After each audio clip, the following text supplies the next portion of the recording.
Okay, we're in here today and we're going to be looking at, well, this is more Hetman's idea, so why don't you introduce what we're doing today? So today we will be reviewing a well, it's basically a 1 year Ukrainian war anniversary for some I don't know if I'd call them pro-Russian YouTubers. Definitely one of them is.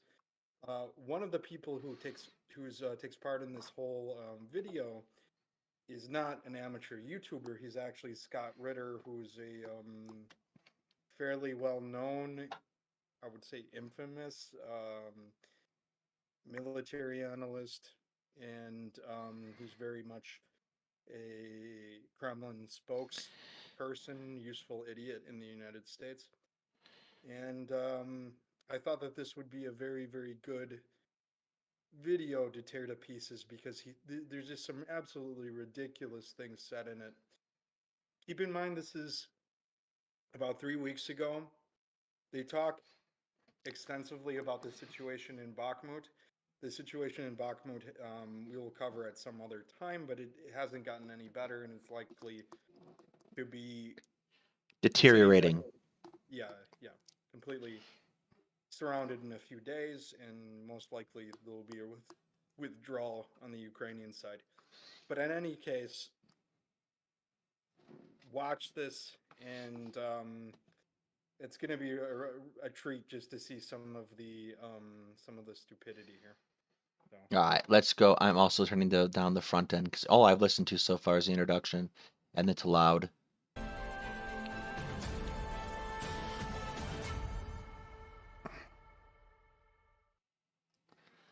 Hello, everyone. This is Defense Politics Asia, and welcome to the super panel that I've arranged for the 1 year anniversary of the Ukraine war, or in Russia, the special military operation in Ukraine.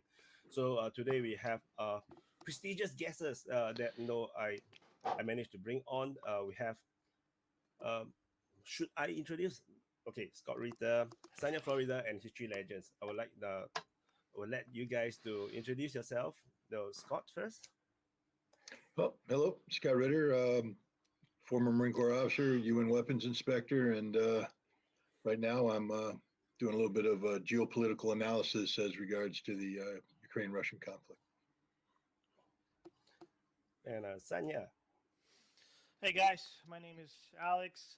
I'm a YouTuber, blogger, economist, analytics, everything. Basically, I've been on YouTube for quite a bit. Unfortunately, my channel was deleted.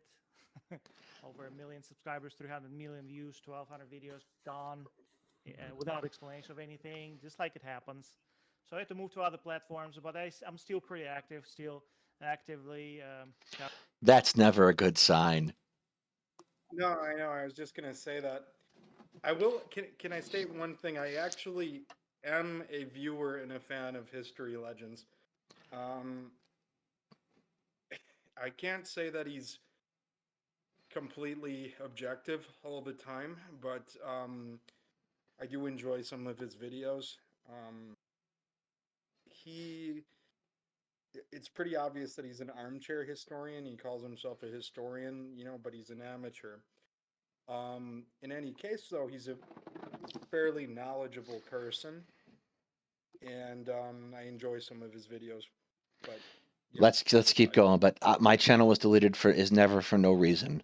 So we'll find out what that reason is. I suspect. Covering the war, trying to just basically, share my opinion. That's all. Sanya is also from America, so he's in Florida. Like on his name. Yeah, the name. Got a very American name, Sanya. And History Legends. Yeah, so I'm History Legends. You can find me on YouTube, TikTok, and Instagram. My favorite topic is military history, and I try to apply all the knowledge I have in this topic onto the Ukraine war. Yeah, cool. So usually I think let's start off with the first question. I would like this to be very fluid. We can just talk and discuss. But if we have nothing to talk, I will just ask some questions. I have some questions. So the most difficult question, I think, for most people who, especially those people who don't follow the war closely, is who is actually winning. No, what is the tide of the war now? No, it's very confusing, because especially for people in Europe, because they got so censored, their media is so censored, that they actually have very weird understanding of the war from us, You where we know, actually follow the war closely. you know, to to to know who's winning a war, you have to know what every country wants. And once we have established the winning conditions for both sides, then we can decide who's winning, right? So I think I'd like to hear what Sanya has to say. But this Sure. is this is the thing in the West I feel that nobody understands, is that first of all, there's no history of the conflict. Nobody understands the history of the conflict. People think it just happened out of nowhere. And the second thing, they don't understand the objectives of both sides. Yeah. And I So think the about who's winning, I can tell you right now. I can tell you for sure that Ukraine is not winning, and I can tell you for sure that Russia is not winning either. Right now, it's basically a stalemate, which is the worst case scenario for both sides. That's accurate. That's probably not too far from the truth. Just going by what we've seen from the last couple days, or even the last couple weeks. Yeah. Um, Ideally, it would be great if one of the sides just proceeded further and ended the war, but that's not what's happening. I think who's winning right now is the United States, is the biggest supplier of the weapons. So it's great, awesome contracts, a lot of weapons flow. Ukraine puts in getting into debt deeper and deeper for generations to come. So the military-industrial complex is winning. The guys that supplying weapons are winning. So definitely not Russia, definitely not Ukraine. I think both of these countries are right now losing tremendous amounts of material, tremendous amounts of people. There is just grinder on the front. Bakhmut front is a grinder. It's a meat grinder. It's essentially right now Wagner Group is responsible for the whole for that part of the front, and it's mostly infantry attacks. They have echelon attacks based on the first echelon usually goes the prisoners who, so to speak in Russian, they trying to buy their freedom with their blood. So they are helping to determine where the actual defense points are, Ukrainian army, and then they're getting covered with artillery or whatever they have, and the second echelon goes, etc. So that's how the actual war is conducted. But in the end, it's just a lot right now. It's just infantry from both sides. It's not what we envisioned. I envisioned the war to be highly technological. You know how everything is technology, everything is equipment, something high tech, etc. No, that's not how it's conducted. It's But Sanya, essentially a meat grinder. even in Afghanistan, the war is infantry based. Yeah. Yes, there's technology, but you always need boots on the ground. And I think it's a myth that technology can replace that. But technology only can go as far; it can only help. So Yeah, I'm not sure what kind of technology you think would supplant a person in this particular case. Like, are we sending in a Terminator? What kind of tech? Like, what? I don't understand that evaluation insofar as how it's considered to be unique, because there's a basic understanding that people are required to operate the technology. Of course. for sure, it was gonna turn to this point, especially so with big Scott. cities. So Scott, who is winning? Well, I mean, which war are we talking about? We're talking about the first war, phase one, where Russia was compelled. I mean, History Legends talked about you have to know what the objectives are, you have to know what the background is. I think everybody should be clear here that Russia did not start this war. This war was started by NATO. This war was started by Ukraine. This is a war that's more than, I mean, people keep going back to 2014. I say, no, you got to go even further back. They go, what 2008, the invitation of NATO? No, go further back. You have to go to basically 1992, the collapse of the Soviet Union and the strategic decision Can I say undertaken something by the here? collective West. Okay. This sort of mindset, I mean, you can look at the origins of a war of this particular conflict in that way, but it takes away the agency of Ukraine in all of this. It basically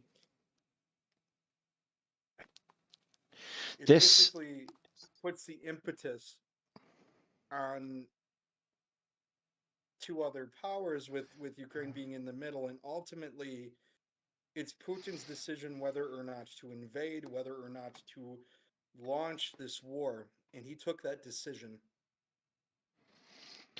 Had he not taken that decision, Ukraine could have he could have kept Ukraine continually unstable. There was no likelihood of Ukraine at that point, before the full-scale invasion, of retaking Donbass or Crimea. And with those pieces, he could keep it perpetually locked in a frozen conflict, and he actually had the advantage. yeah, He took it a step further. It went horrible for him, and now he's caught in a situation where he actually might lose his grip over it.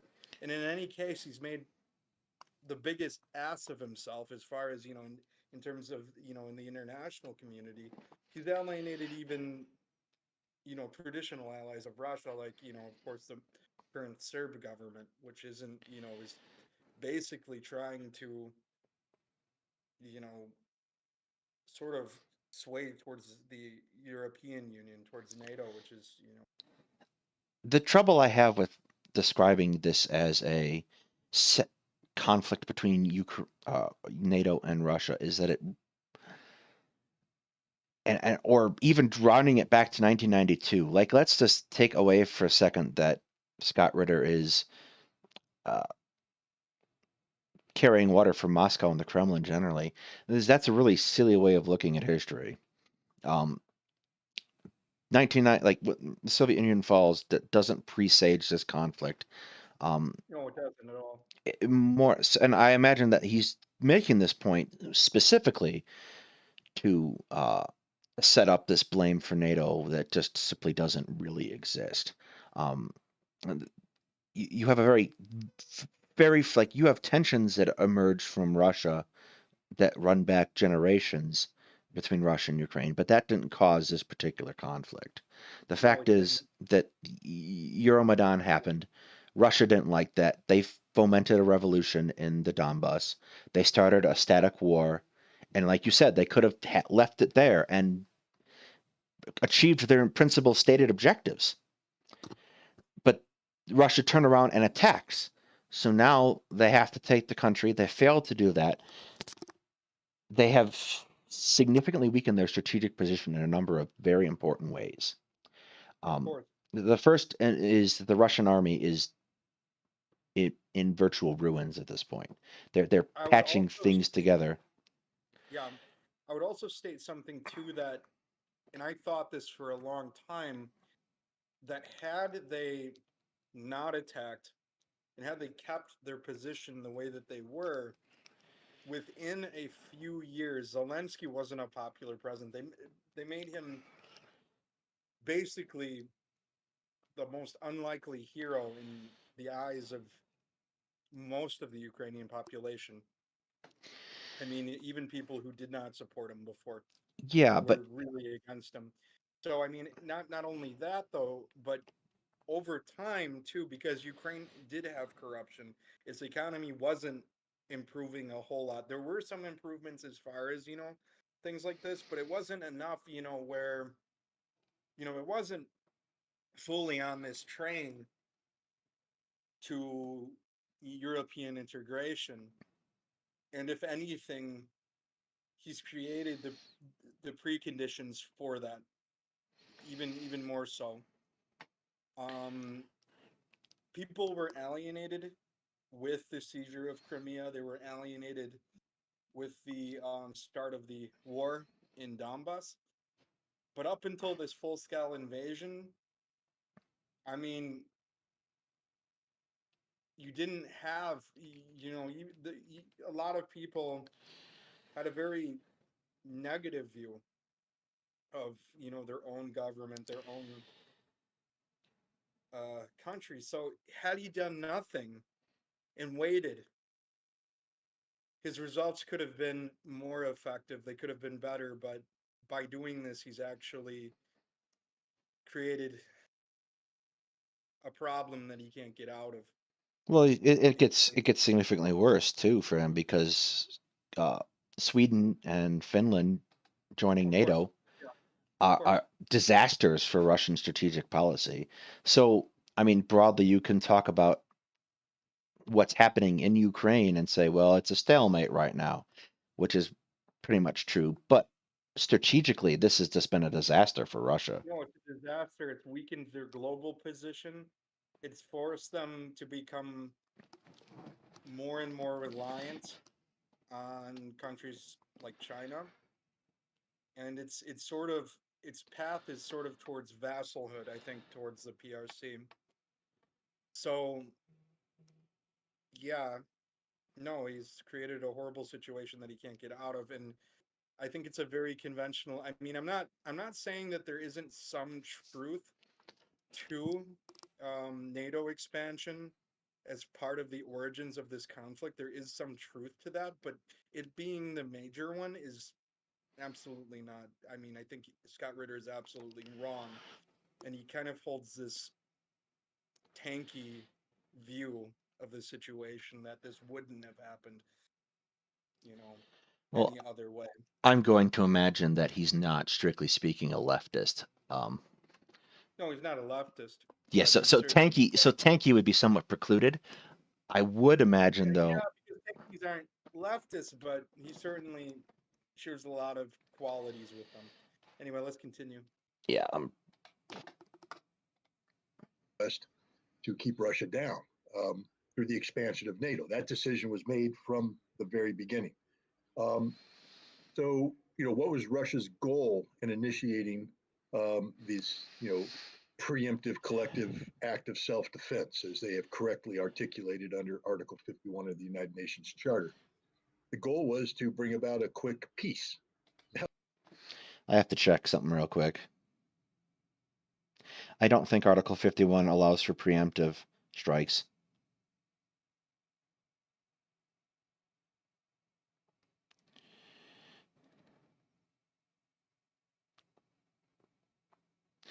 Nothing in the present charter shall impair the inherent right of individual or collective self-defense if an armed attack occurs against a member of the United Nations until the Security Council has taken measures necessary to maintain international peace and security.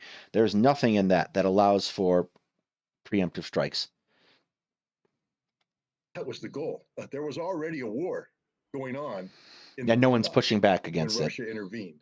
And Russia's goal was to achieve the peace that it tried to achieve non-violently, one, by asking for Minsk to be accepted. All Ukraine had to do was accept Minsk, and this never would have happened, but they didn't. Ukraine's wearing a short skirt. They provoked it. Russia tried, once they realized Minsk was closed out, they tried to get the United States and NATO to commit to a new European security framework articulated in 2 draft treaties submitted in December of 2021. The West ignored them. So Russia had no choice. The initial Russian action, I mean, myself, General Miley, William Burns, director of the CIA, everybody got it wrong. See, we thought Russia was going to war. We thought when Russia brought up 200,000 troops, they were going to war. Russia didn't go to war. Russia initiated a special military operation that was anything but war. It was soft. It was about troops moving quickly to create a presence. It was premised on what turned out to be fundamentally flawed intelligence that the Ukrainian army wouldn't resist, that certain civilian leaders who had committed to letting the Russian troops pass in would do so, because Russia had no intention of stealing Ukrainian land. What they wanted to do is get Ukrainian government to the negotiating table, which they did do, starting in early March. They wanted to remove the government. Brother, you're describing an invasion. It's called an invasion. It's not, oh, we went in softly. That you don't kick someone's door in softly, and he should know this.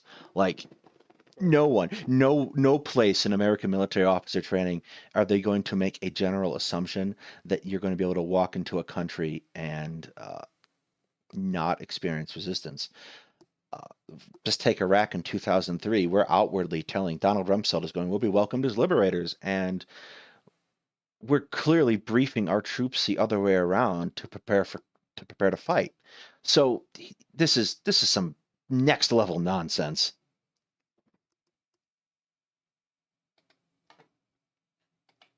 March through March 6th, there were 3 negotiations that ended up with a final negotiation scheduled for April 1st in Istanbul, where a treaty would have been signed that brought an end to this conflict. I think people should understand a treaty was ready to be signed that would have brought an end to this conflict. That was Russia's goal. Russia wins, except NATO said no. Boris Johnson came in, pulled the plug. Now Russia moves into phase 2. Not unable to get the peace, Russia has to achieve through military means what it sought out to do, which is the protection of the Donbass, which it did by carrying out the beginnings of what we call the meat grinder operation in Bakhmut. Bakhmut fighting began in May. Go. You know, he just skips he just kind of tippy toes over the idea that, you know, Russia's main goal, its primary objective during the first phase of this war was regime change. It actually was regime change, and then also likely a land grab of the southern regions of Ukraine. I think that, you know, some people say that, you know, when they couldn't change the regime in Kiev, then it became a land grab. I think the land grab was pretty much a given because they needed a land corridor linking Crimea to the DNR and LNR, the Donetsk People's Republic and Luhansk People's Republics. So no, he completely just ignores the actual purpose of the operation. It was not, you know, to protect the Donbass as much as it is to change the regime. Well, there's also another. Install a puppet. There's also another huge problem. The Donbass would not require protecting if Russia was not fomenting rebellion. Of course. So like now they're stuck in a war, and they're stuck in a war where their troops are fighting. They're giving out their equipment ahead of time to what's essentially Russian-run formations with Russian FSB officers. But you have Russian-run formations in the LNR and DNR with run by FSB officers. That's not a coincidence. You can't skip over that and say, "Oh, it's just Russia. Russia's being perfectly reasonable here." Is again next level nonsense.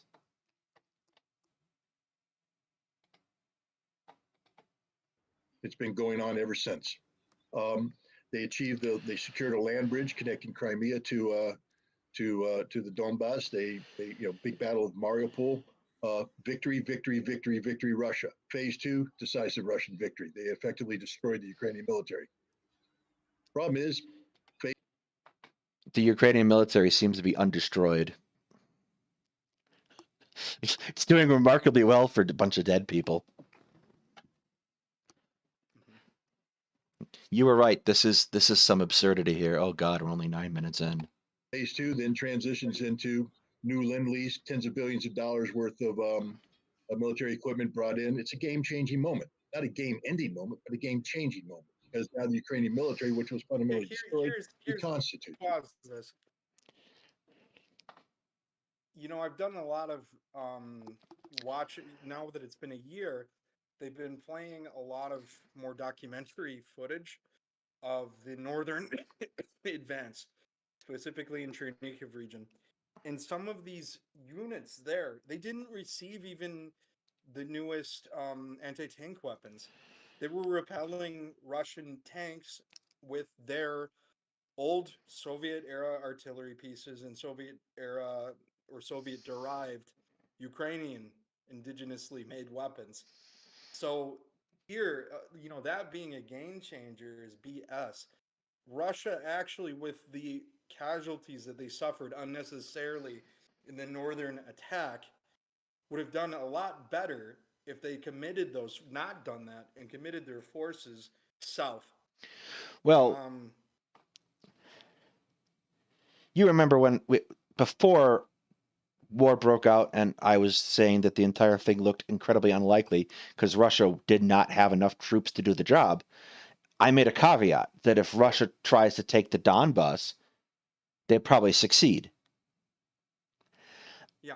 And, you know, this is severe Monday morning quarterbacking, in a sense. But so we don't know that that's necessarily true. Like, the ineptitude of Russia was not expected. I kind of made a baseline assumption that Russia wasn't bad at fighting, and they're just bad at this. Because you have that situation where they overstretch themselves. They're struggling to gain territory in strategically unimportant areas like Bakhmut, which is only important by virtue of becoming a symbol. And possibly because Ukraine overstayed their welcome. Mm-hmm. Continue. Yeah, we're going. Constitutes using NATO equipment, NATO organization, NATO training, NATO communications, NATO intelligence. There's also very little indication from what I've seen that NATO organization is being used. They're pretty sticking to a pretty Soviet doctrine, it looks like, in Ukraine. NATO operational planning, and they launch a counterattack, a very effective counterattack in September. Russia opts to give up land to save lives, and in the process grinds down the. I'm sorry? Can we come up with like a term NATO splaining? Because I feel like a lot of people trying to, you know, like not just Scott Ritter, who's on the opposite side, but you have a lot of Western military analysts or people who don't really understand. They don't understand either the, you know, Ukrainian military or Russian military, how they operate. And they're saying, oh, it's because they were trained by us.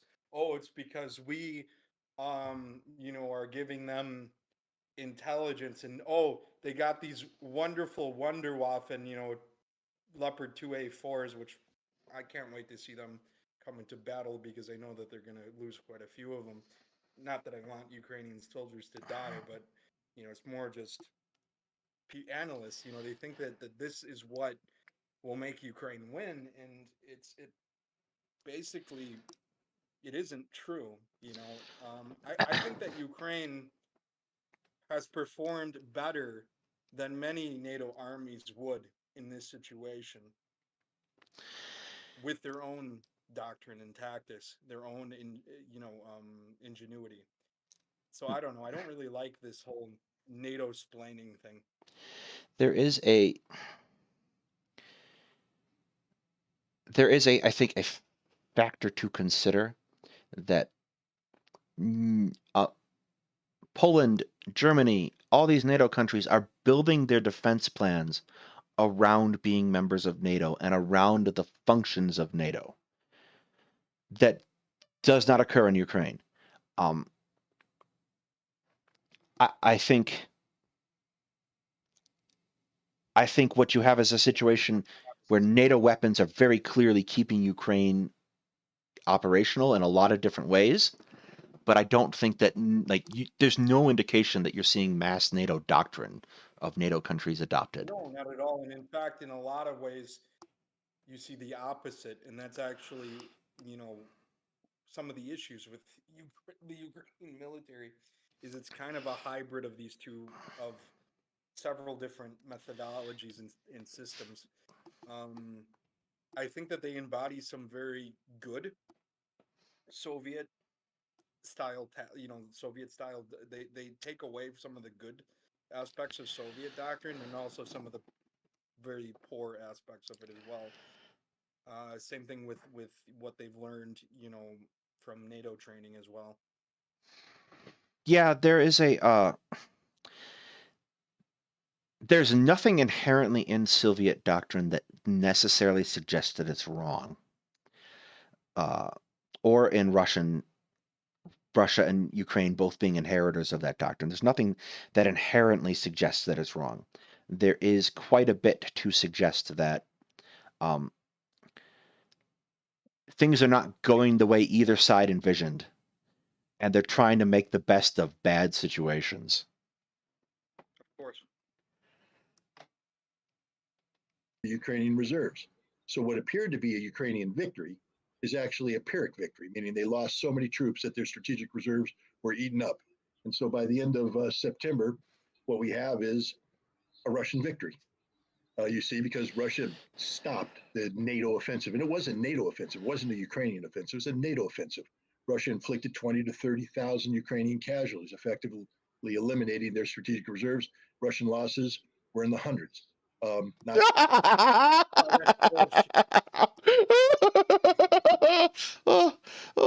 He's delusional. Too many crayons, brother Marine. Too many crayons. Strategic losses. They stabilized the lines. The Ukrainians thought that they were going to achieve a lot more than they did. They didn't. Thing, though, it remains to be seen. The one thing that I can say, of course, what he said is complete nonsense. But there is, going forward, because Ukraine is engaging in battles like Bakhmut, and actually they're not towards their advantage. What remains to be seen in the coming few months is, if this attritional warfare is taking its toll, and whether that will, be evident when Ukraine launches its counteroffensive wherever they do. So that's something that it is something that remains to be seen. But saying what he said was just complete BS. I mean, I don't even know what to say other than that. They suffered way more than hundreds of casualties in the Kharkiv and Kherson offensives. I would say probably if one looked at it realistically, on both sides, you're talking several thousand KIA. I'm willing to, in at least the Kharkiv offensive, I'm willing to grant that Russian casualties might have been low, but that's also because Russia's force concentration and disposition in that area was low. Very low, yeah. So, like, there weren't that many casualties to be had, all things considered. Mm-hmm. Now Russia moves on to the next phase, mobilization. Remember, as the Ukrainians have eaten up the reserves, Russia now is mobilizing 300,000 plus maybe 150, 200,000 more volunteers. This mobilization is completed right now. In the meantime, Russia engaged in the meat grinder operations in Bakhmut, continued offensive operations, continued defensive operations, destroying more Ukrainian reserves, again, at significantly less Russian losses. And that's where we're at today. We're at the place where Russia's defenses have solidified. Russia's undertaking. Every serious military analyst that I follow, the ones that I really respect, like Michael Kaufman, Rob Lee,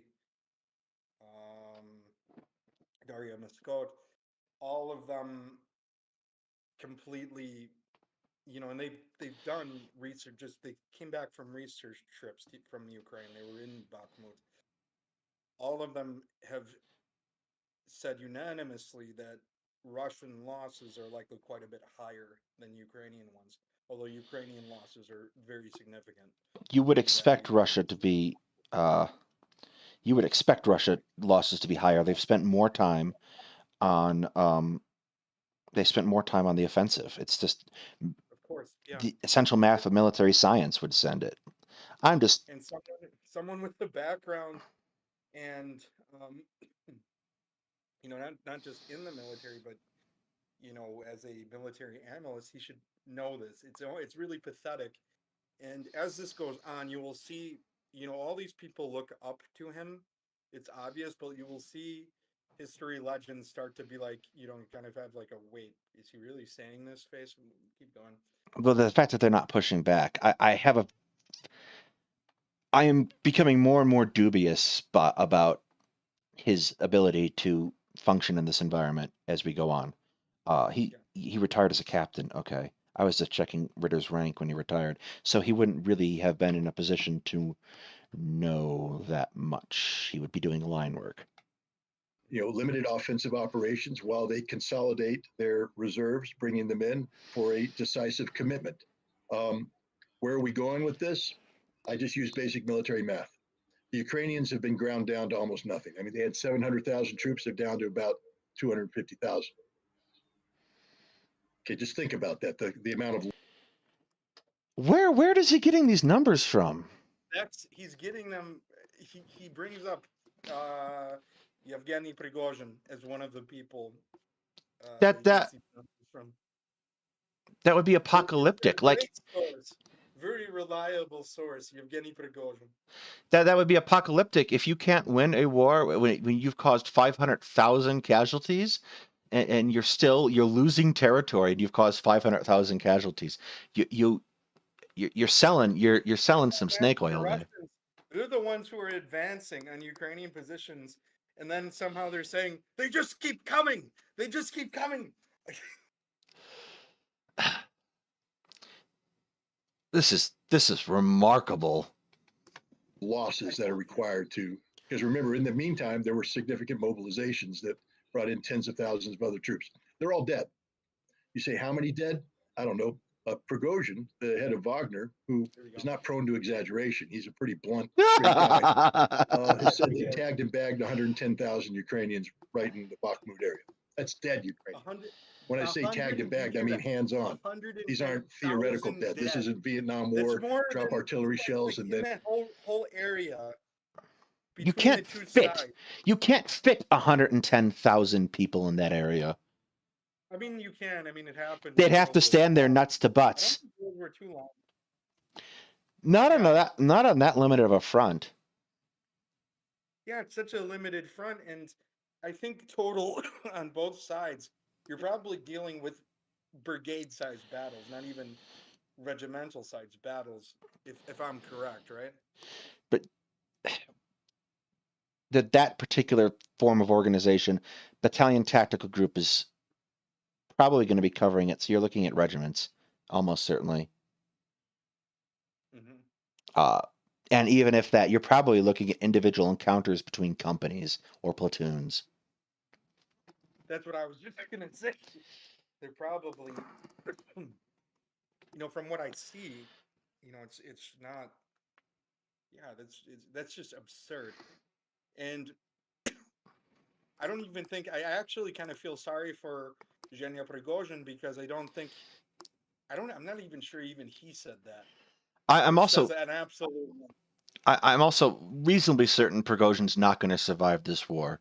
If he keeps running up against Derimatsov or Putin, he's probably not going to survive this war. He's going to find himself on the business end of a Russian window. That's what I was just going to say is I've been thinking that too. I don't think he's going to survive this war. He's getting too powerful. He's getting too vocal, and that's just not something that you do. Yeah, Gerasimov or Putin, someone's gonna order his death, and also the entire Wagner force is gonna be disbanded. I have that feeling. I don't know about that. They might pass it on to somebody else who's more loyal to Putin.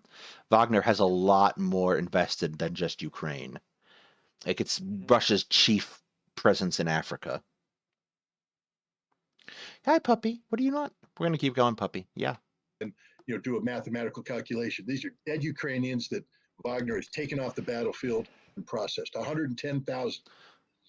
Now, when you combine the rest of the areas, we're talking about 350,000 dead Ukrainians. We're talking another 350,000 wounded Ukrainians, probably another 100,000 missing Ukrainians. So Ukraine's eating everything up. What has Russia lost?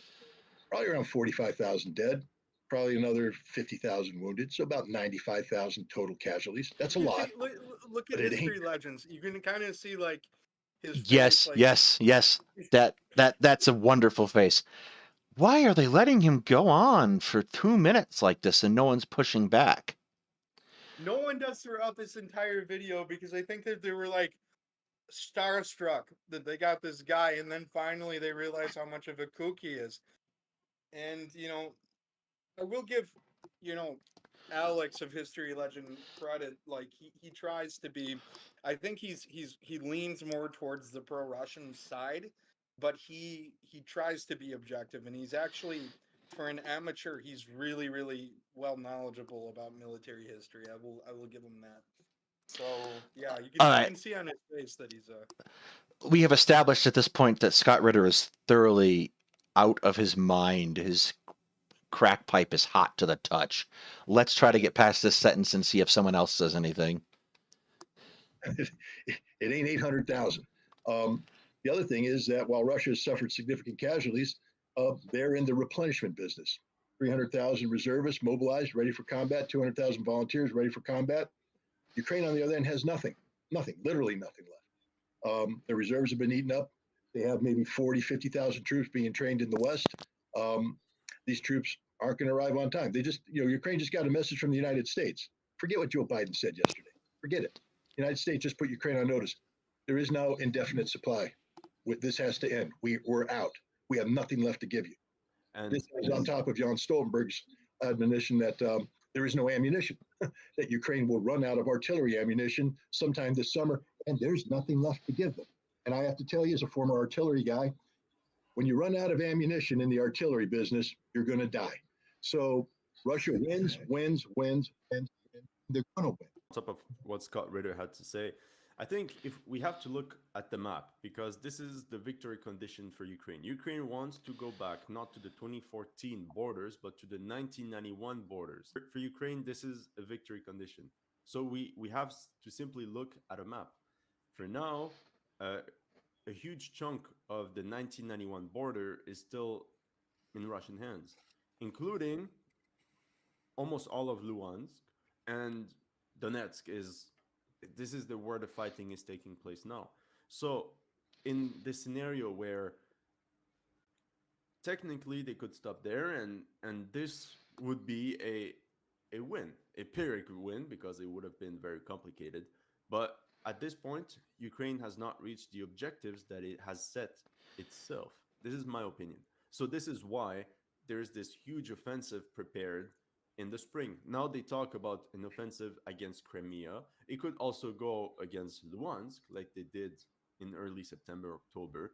But we know that for them, they have to go on the offensive, because if they keep on the defensive like this, for their political establishment, this is defeat. Well, I think To a certain degree, that's true. I do think that you could get Ukrainians to accept a situation in which Russians they work to deplete the Russian forces as opposed to retaking ground. That I think they could very much spin into a win. Basically, you have to. Ukraine's in a tough spot in any event, because even if they turn around and retook all the ground tomorrow, there's nothing that's stopping Russia from starting all over again. of course. So They're in a tough predicament no matter what. the real edge has to be, or the real objective for Ukraine, like they're going to say a whole bunch of things. They're going to publicly say we're going to take back the Crimea, and I don't necessarily think that Ukraine is that out of touch with their strategic and tactical situations that they think that they're going to retake Crimea this spring. Kherson, Kharkiv. Yeah. we need to point out. Go ahead, son. Go ahead. Sorry. I We was should thinking. also- Sorry, Sanya. Sorry. Sorry. So we should also look at the economies. That's very important. I think today's wars are about economy. That's very important. So we know already, we have the numbers for full year of war, right? So the day after tomorrow will be exactly 1 year when this whole thing started. And just yesterday, Putin announced the numbers about Russia. He said, according to statistics, the Russian economy declined by 2.1% only. The estimates were minus, 10%, 20%, 30%, 40%. It depends who you asked. So essentially, it weathered the storm. There were a bunch of sanctions, but the Russian economy is still strong. Ukraine, on the other hand, minus 30% something, over 30% decline. It's going to come to a point where the West, collective West, is going to say, you know what, guys, we can no longer support. We can support the military, yes, maybe partially limited support, but we cannot support your economy anymore because if you continue falling like this, there's just no way for Ukraine to win in the long run. Always in the long attritional wars, Russia always prevails. So this is not for Ukraine to win ever. So a lot of things are going to be decided in the next offensive. I think both sides are gathering tremendous reserves behind the front lines. So it's really too early to say who's gonna win or who's gonna lose. In even like a month from now, everything can change. So we are. Notice what's happening in this statement. Yeah, I know. In one breath, he's like, Ukraine cannot win the war. The next breath, he's like, we don't know what's going to happen in the next month. Of course. This is the trouble when you don't get professionals. I think we're at the crossroads where we cannot say 100% who's winning, who's losing, or who's going to win, who's going to lose. What just happened to Discord? Oh, Discord decided to restart. Hello, are you there? I am there. Yeah, what happened? Discord decided to restart. Okay. Hang on, let me get things fixed. Okay. Well done, Discord. Go away. I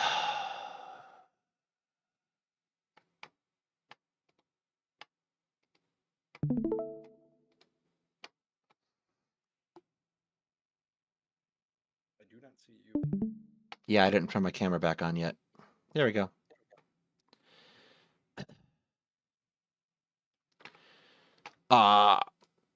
Okay, I am going to run out real quick and grab food, and I will be back. I'm going to play it in the meantime. We know for a fact that Russia achieved a lot. I'm going to run out real quick, grab dinner, and I'll be back up in a second. I'm going to keep the thing going in the meantime. Okay? Okay. Goals that they wanted to Should I stay here establish. then, Yeah, or just what like do I do? Scott said, Crimea breach. They captured lots of territory, although it wasn't the goal in the beginning phases. They took lots of big portions of Lugansk Oblast, and of course, we have to look at the economies. That's the key, I think, going forward. The Russian economy just not going down, so therefore Russian people continue provide support because when the war started, I actually did a questionnaire for Russians because my channel was on Russian. 65,000 people voted, and I asked simple questions: do you support the special military operations? Yes or no? Do you support? And 75% said yes in the beginning, and later on, support, as far as I can tell, didn't weather. It didn't change. It didn't move a bit. So essentially, Russia can continue just like it used to for a very long time. I cannot say that about Ukraine because they already conducted global mobilization, so mobilized everybody, like something like 16 to 60. So they just running out of reserves right now, and Russia can do a second wave, third wave, etc. And you know what's still enjoy support. Sanya, he brought up a good point because while Russia thought that Ukraine would, let's say, collapse in the first few weeks, the West thought that the Russian economy would collapse in the first few weeks as well because of all the sanctions. And both got it wrong. And so this is the crazy thing. Both were much stronger than people thought. But also, the one thing that I thought was interesting was when the media talked about how many Russians were leaving and everything. So I thought that was interesting. But what they failed to catch is that all the people that were leaving Russia were the people opposing Putin in the first place. So they went to the West, to Turkey, to wherever they could go. But if they're not in Russia, they cannot topple the government like the West had in mind. So the Russians, I think, in my opinion, the Russian government let them go. And by letting them go, well, you only have people that are more the 75% that Sanya is talking about, the ones that support the special military operation, like we said. But the West completely had it wrong. I don't understand how they could not see it that those people, they don't have the same political ideology. And the fact that they're gone now, well, now Putin could All do right, the back. mobilization without too much problem. All the videos that people showed about the mobilization, people complaining, they were not complaining about going to the front. They were complaining about not having the proper weapons to go to the front. That's a huge Yeah. difference. That's a huge Yeah. difference. Which means it's the commitment, right? It's commitment that no, we okay. If you're gonna go fight, you want boots, you need body armor, you want ammo, you want guns, of course. But they didn't say, "Oh, we don't want to go." Oh yeah, blah blah blah. So this is once again, the Western media saw the I would be very hesitant to necessarily think I know the entire scope of Russian troops' complaints. Some of them definitely were complaining about having to go. For sure. thing, but the analysis of this event was completely wrong. I'll point out on the on the issue of people fleeing. I mean, first of all, I'll accept that there were some people who were sincere in their beliefs, in their anti-war beliefs. Almost everybody who fled were people that had no prior military experience, which means they were never going to get called up. The mobilization was for reservists only. So the people who ran, why did they run? To make a political statement.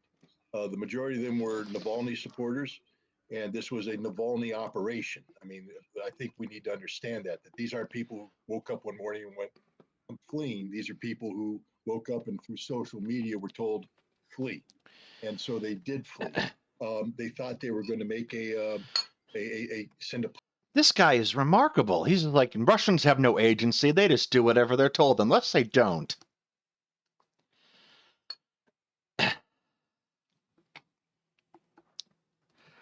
Political signal. They thought they could trigger societal collapse. That was the goal. Regime change has always been the goal. A Moscow Maidan. It failed miserably. And these people now, I've just always said that was not the goal. No. That was absolutely not the goal. These people, you read these content, the people are genuinely leaving a situation. At some point in time, I see they're going to return to Russia, at my work. and they're going to be asked. A lot of Russians coming in. And I can tell you that it wasn't Navalny did not tell them to go. They went because they didn't want to get mobilized. All right, I am for the moment going to nix our faces in any of this because Discord is not being helpful. Okay. So I'm sticking your face over here. The question, "Hey, Granddad, what you do in the war?" Granddad ain't going to have the right answer because Granddad's a You're not going to have the right answer. coward. But that's okay. That's something that they have to live with. But 300,000 people weren't cowards. 300,000 people took the call, and these aren't hyper patriots. I think it's and most of them are dead. Important to point that out. If they were hyper patriots, they would already be in the military or something. These are guys who want to be at home. They already served. They did their time. They're not lifers. They had jobs. They had grandchildren. They have children. They're trying to start a family. I think that he's partially right there. That a lot of the people in the Russian army, they're not hyper patriots, but they're not like people there like what he's thinking. He's thinking in a very America-centric way. These are people who were mobilized. These were people also who were very poor and were offered a contract that could significantly improve their lives. And, in some of these areas of Russia, where these people are coming from, they don't even have running water in the villages where they're at. So, he's just full of crap here at every single level. Well, more to the point, the Russian army is not structured the same way the American military is. No, it's not. The American military is entirely volunteer, which is a rarity, even in Western armies. Yeah. So, like, conscription and avoiding conscription is not that uncommon, and you have a host of Americans who have gone through great lengths to avoid serving when called up for conscription in the past. So that doesn't really work. That does not work in any real sense. like that only works if you apply this sense of illogic and try to apply your own viewpoint onto another culture. And then they get the mobilization call. You think they're happy about this? None of them are happy about it, but they did it because it's their duty. And I've always told people, I think, try and get into the mindset of the Russian reservists that are mobilized. You need to read Rick Atkinson's trilogy on the U.S. Army in Europe. History Legends, you should be familiar with that book, or the 3 books. Rick Atkinson, his trilogy on the U.S. Army. I think it rings a bell. All right, but the first volume deals with North Africa, basically a drafty army, learning the ropes. The second volume is Italy, Sicily, which is again much bloodier. And by the end of the second volume, basically what he's described is an army of draftees, not career military people, who didn't want to be there. They're not motivated by nationalism and let's all this. They're motivated by survival, but they've turned into an army of killers who realize the only way to get home is by finishing the job. Right now, there's 300,000 reservists who've been mobilized. They're in the SMO area, and they know the only way they're getting home is to finish the job. Didn't a whole bunch of them just walk into a minefield because they got lost? Not to mention those who have actually surrendered voluntarily. Yeah. Man, this guy's carrying water in leaky buckets. God help the Ukrainians in front of them, because these guys have something to fight for, and the Ukrainians don't. No, they don't. That's the problem. That's why they're losing. But there's also. Oh, I hear my voice in the back, so somebody. I think there's the mic of somebody. But yeah, but it's also interesting to speak about the beginning of the Russian offensive.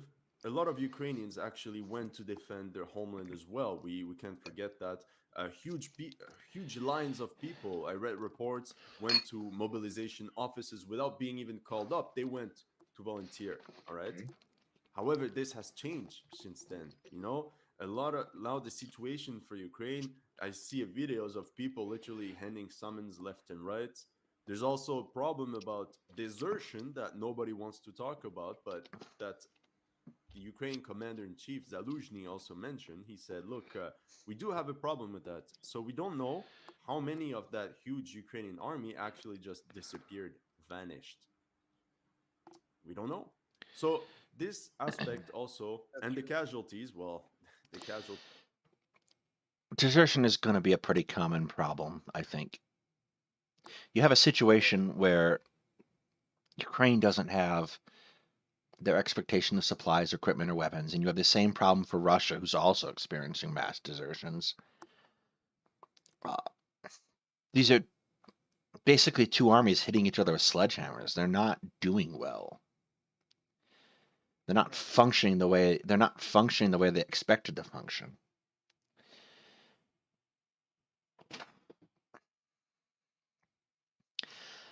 I'm not terribly impressed with History Legends so far either. Yeah, I mean, none of them are truly impressive, but like they don't seem to be very conversant with Ukraine or the facts on the ground. No. We can't know for sure because sometimes I feel casualties are counted double or triple. For example, there was this story of a guy who was captured by the Russians, released, sent back to the front, and sadly he got K'd, a Ukrainian soldier. But that means you're counted twice as a casualty. Not necessarily without more evidence to that fact. That doesn't mean you're counting twice in a casualty. The casualty figures will be updated at that point. More to the point, because you want to get paid. And how many people are wounded and everything, it's very hard to know exactly, but now the problem... Like, it's hard to know, and I won't dispute that. Like, you won't necessarily be able to pull that particular number out of thin air. And the numbers are going to be conflated, and it's going to be years and years till after this is over that any kind of accurate count comes out. But this assertion here is very spurious. Because you have to be able to... are not transparent at all. Yes, when you it also have to comes be able to say this anecdote represents a larger whole, which we don't know. He hasn't presented evidence that the anecdote reflects the situation that he's describing.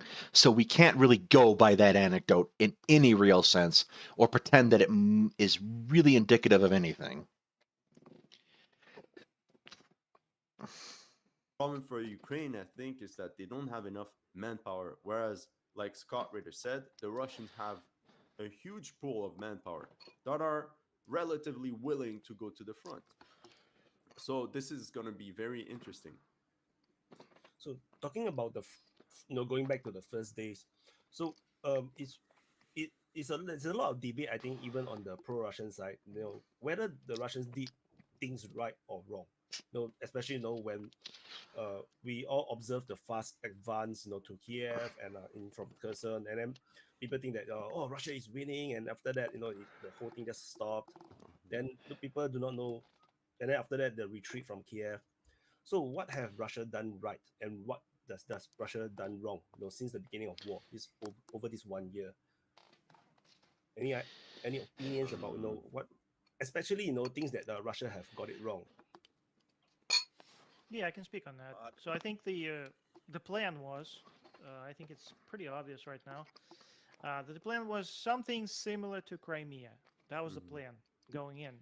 And because of that, me personally, I didn't believe that this is going to start. I knew, like, the American intelligence knew exactly the numbers of Russian troops that were on the ground next to the border. It was something like 200, 300,000. There was different numbers. Numbers were increasing, but it was still, I thought, well, this is not enough. If you go into a conventional war, for example, if you compare historically, like when some unnamed character tried to invade Poland, for example, he had 3 million troops on the ground, right? No, he did not. From the troops. The Wehrmacht was not 3 million troops strong in 1939. Generously, it was about 1 million.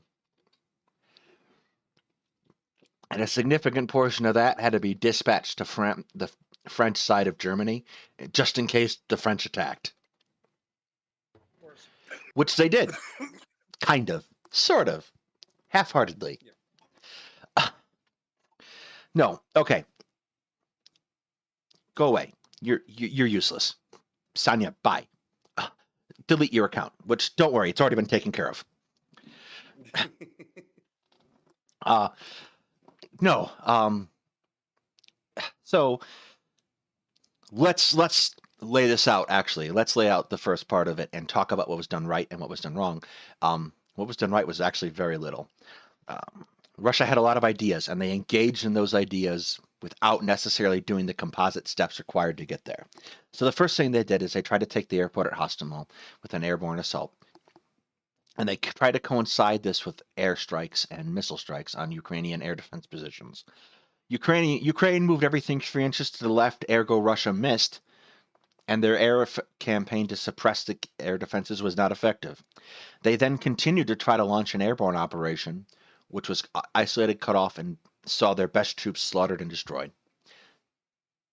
Big Russian L. They then proceeded to launch an attack without sufficient logistical capabilities towards Kyiv, into the Donbass, towards Kherson and towards Mariupol, and they achieved some limited successes in certain places and some very much stalled out in everywhere else. And they've never fixed this logistical capacity. So No, they haven't. the fact that they're not talking to the details makes me wonder if they know the details. But let's see where they go from here. True perspective. I'm not comparing the two.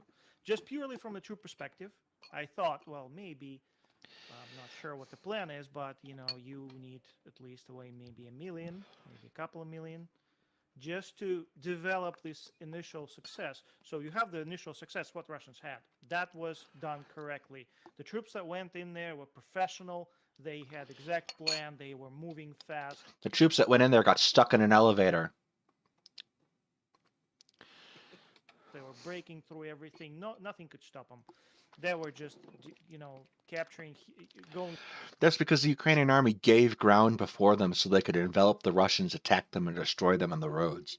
That wasn't because the Russian was being successful. No, not at all. What is this nonsense? Through huge territories, doing huge envelopments and capturing lots of Ukrainian POWs. The battle for Mariupol. That's What the does only he think really this battle is, for like this war. 1941? Well, that's what you get with a lot of people who are amateur commentators on military matters, is they think every war is World War II.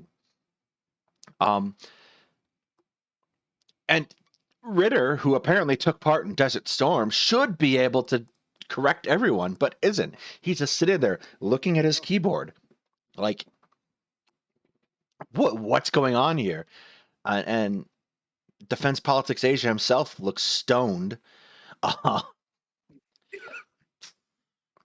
like almost totally unengaged.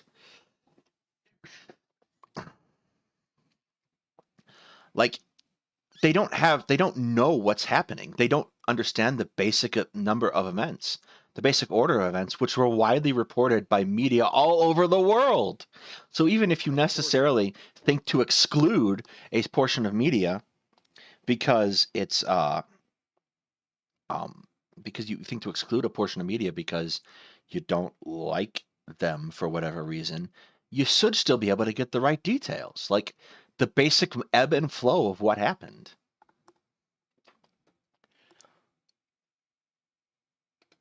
There was one. So it was done right, but the amount of troops, because they were counting on the of this war going according to Crimea scenario, where large portions of Ukrainian army are just going to say, well, we're not going to fight. We're just going to surrender. That's what happened in Ukraine, in Crimea, Ukrainian Crimea. When the Crimea operation started, the entire bases of Ukrainian army essentially put down their weapons and walked away. And there was actually videos online Yeah, of but them that's a walking completely with like a different monitor. era, a completely different army than what they were facing now, because that was a completely different Ukrainian army, to a large part, completely different Ukrainian state. It's almost like they had 7 years to prepare or something. Yeah, I know. Just the damnedest thing. Out of there, dropped all their weapons. I think that was the plan, that Ukrainian military is going to collapse and not going to fight. They probably expected a collapse from Russia. That would have been a really stupid expectation. That's not usually borne out historically. And that's why limited contingency was collected at the border, a couple of 100,000, let's say 250,000, and moved in. And that was probably a mistake, of course. I mean, we know it is a mistake right now. So that's probably definitely didn't go according to plan. That was not the plan to get sucked into a long conflict is going to last for years. I'm pretty sure that was not in Russian plans. The plan was to quickly surround Kiev, quickly capture and disable Ukrainian government, quickly capture Zelensky, or make sure he just flees out of Kiev. The other thing to point out is that Russia attempted to kill Zelensky a number of times over the course of the first few days of the war. Yeah. I'm actually not 100% certain that Zelensky will survive this war, but that's a topic for another day. If he gets a shipment of windows from Russia, he should send them back. Yeah. Capture the capital and see the entire military collapse after that. That was the plan. But we know now Russian troops got stopped near Kiev. They were not able to execute that plan. He doesn't highlight any of the reasons why. Well, he doesn't know any of the reasons why. That's the thing. He doesn't understand why this attack on Kiev failed. It wasn't just because the Ukrainians stopped them. It's because they had fundamental problems with their logistics. They also were getting blown up, which was not convenient. And again, he should be pushing back. This isn't a panel discussion, it's a joint press conference for Russia Today. I told you. Oh, don't worry, I'm going to repay you with the What If Alt Fish video in short order. See today. I think it's very difficult, right? Because my assumption was the fighting will go from Donbass out. Like what happened in Georgia. I didn't expect them to open a direct front from the Russian-Ukraine border. So that was my own assumption, because when the troops marched in, I was like thinking, see, why you don't follow why you don't believe what the Putin say. But I didn't expect them to go from the north and the south. But then I also didn't realize how militarized Ukraine was. With the number of foreign troops that was already inside, the mercenaries, the foreigners that signed up within the Ukraine army. That was a surprise to me as I was covering the war. I was like, how the hell which army do actually have so much foreigners, inside their regular military? It makes no sense. You know how many? Can I state something? I You don't. know how many foreign fighters? So 20,000 signed up, and They, both Ukraine and Russia reported this. Ukraine saying, "Oh, we have this international legion, and it's going to be 20,000 strong," and Russia just saying, "See what we're fighting? It's a NATO force." But like, as of now, those remnants of that legion are something like 1,200 people. So a lot of people signed up. not a lot of people that have Very showed few up. people got there. Yeah, Yeah, I mean, a lot of the people actually. There's a whole. We could discuss the Foreign Legion in a whole entire episode. Actually, there's a lot of corruption, a lot of issues that they were having with it, and you know, they basically, it's a very small group of people that remain now, and even that were fighting there. So never was this large number of people. Really, very few. Like you're talking 1,500, maybe 3,000 at the most, that actually ended up taking part in fighting. yeah. The Ukrainian Foreign Legion, again, foreign fighters is not a new concept, not even an unusual concept. Only if your point of perspective is something like America. Court. But again, why are this supposed military historian in History Legends not talking about the military aspects? Why is the ex-military officer not talking about the military aspects? This is so vapid and shallow. Yeah, and who the hell is Sanya Florida? Apparently he's a man who doesn't know where to put his dog kennel. Sense at all, and which I believe is probably one of the reasons why it's not possible for the Ukraine military to just collapse on its own, because all these mercenaries were like, "Oh right, our moment is here." Then they went, Oh my God.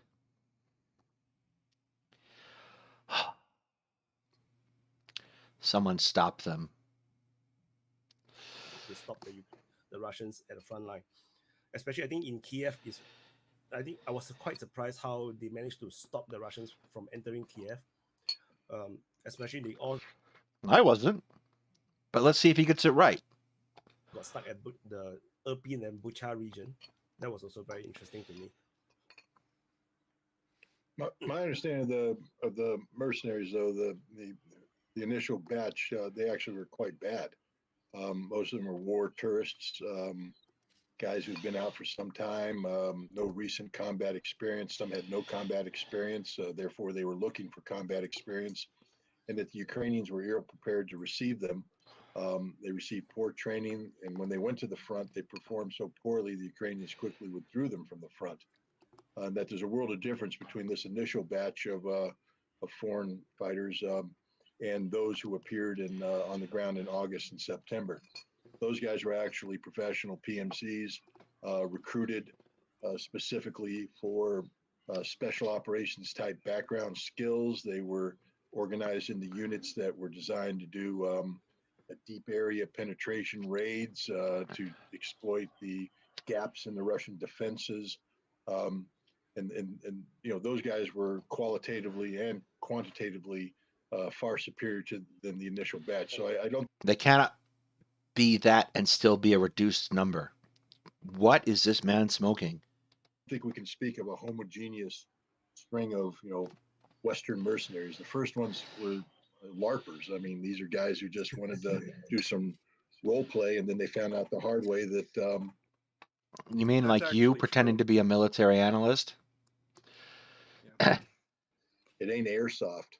And the guys that went in later on are guys that are there to make serious money, because that's what professional mercenaries do. They make money, they deliver a product.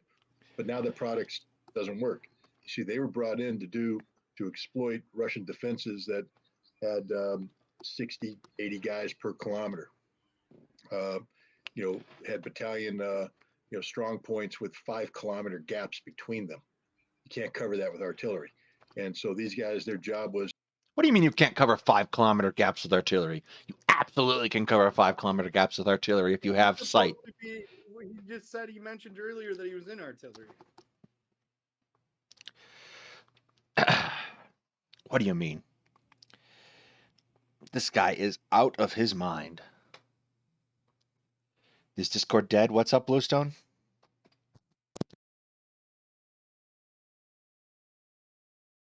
Test, test, test. Was to find I think we're still alive. Discord doesn't seem to be dead. the gap, exploit the gap, and then just go get in the rear and disrupt. And they did that. You won't find a 5 kilometer gap in the Russian lines today. You won't find any gap in the Russian lines. And if you do create a gap, you're going to go into a predetermined cauldron of fire where artillery is going to come down. He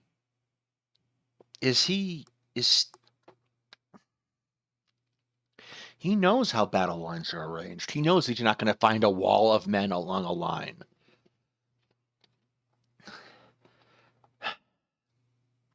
It's analysis by asshole. He's counting on the fact. What did I tell you about this I know. video? I told you that you weren't expecting. To be fair, you didn't tell me that much before we got to today. I would have started drinking.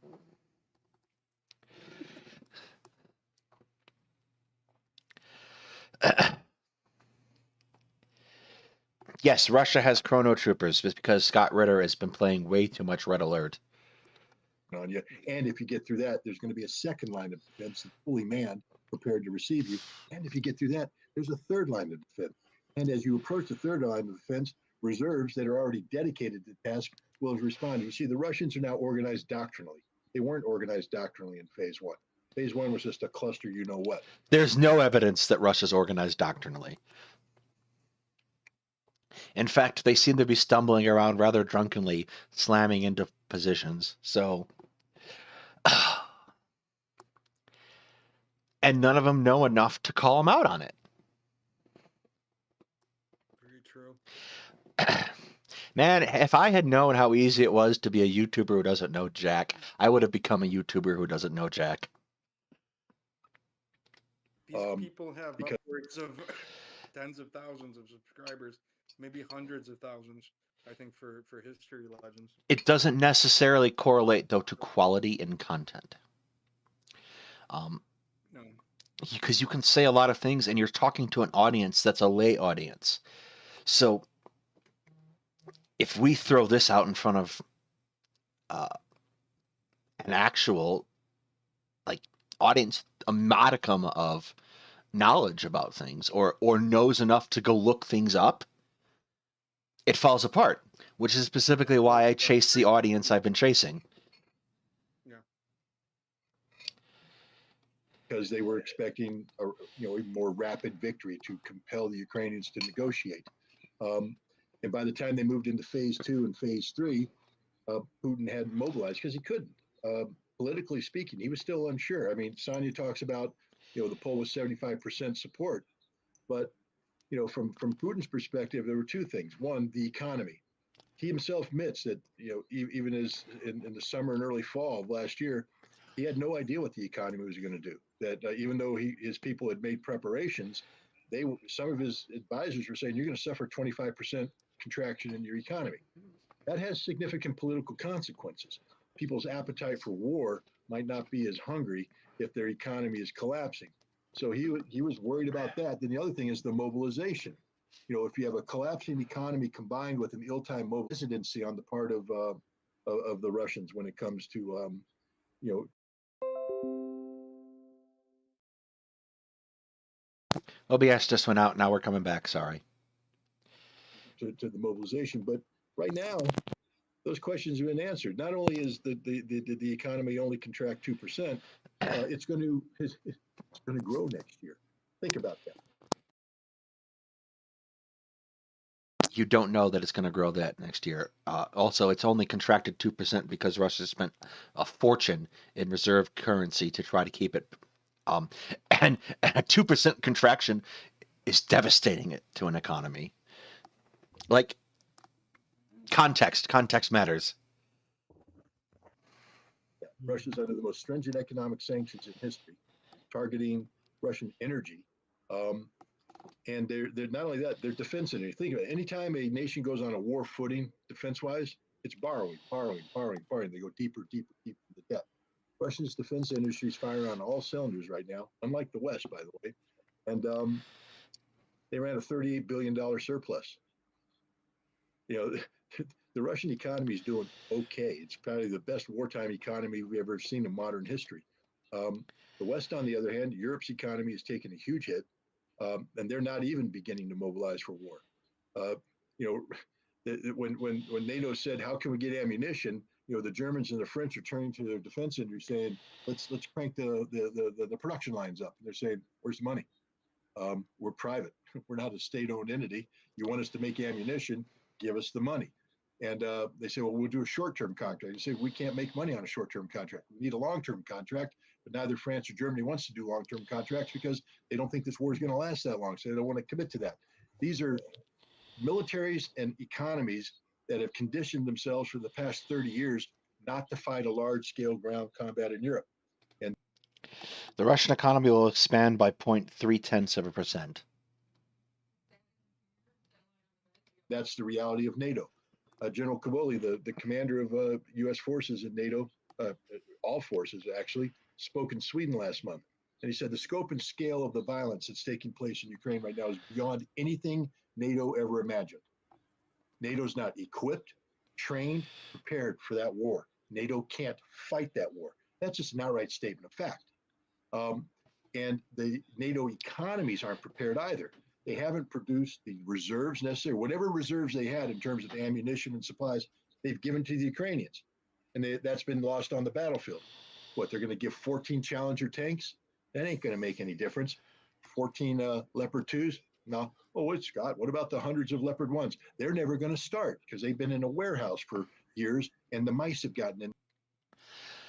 Yeah, that's why Russia doesn't have tanks, but why won't the Leopard 1 start? And that's mostly because they were demilitarized. But they can be repaired, I would imagine. They're probably kept in better condition than Russian tanks. That's what I would say too. Like, if I had to get in a Leopard 1 or get in a T-62, I'd pick the Leopard 1. Well, I'd take the Leopard 100% than a old T-62 or modernized T-62. Scott over there can get the T-60 or the T-62.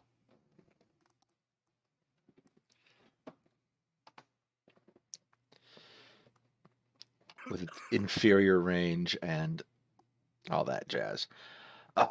We are about halfway through this. Avery is begging me to go out, so let's. Why don't we do the rest tomorrow? Yeah, you're looking a little rough, so we will continue this tomorrow. Thank you everybody who came out tonight. Tune in tomorrow. More hilarity tomorrow. Take some cough medicine, man.